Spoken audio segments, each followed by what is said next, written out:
துஆ செய்யும் சரியான முறை. தொழுகை முடிந்தவுடனே சட்டென 2 கரத்தை உயர்த்தி, யா அல்லாஹ், எனக்கு இது வேண்டும் அது வேண்டும் என்றால் அந்த பிரார்த்தனை ஏற்றுக்கொள்ளப்படாது. பிரார்த்தனைக்கென்று ஒரு வழிமுறை உண்டு, விதிமுறைகள் உண்டு. முதலில் நீங்கள் அல்லாஹ்வை புகழ வேண்டும். 2வது, நபிகள் நாயகம் ஸல்லல்லாஹு அலைஹி வஸல்லம் அவர்கள் மீது ஸலவாத்து சொல்ல வேண்டும். 3வது தான் நீங்கள் உங்களுக்காக வேண்டி துஆவே செய்ய வேண்டும். இதுதான் துஆவினுடைய முறை.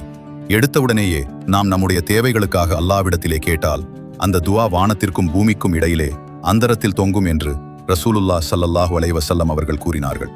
அல்லாஹ்வை புகழும் வார்த்தைகள்: அல்ஹம்துலில்லாஹி ரப்பில் ஆலமீன், எல்லா புகழும் யா அல்லாஹ் உனக்கே உரியது. சுப்ஹானல்லாஹ், யா அல்லாஹ் நீயே தூய்மையானவன்.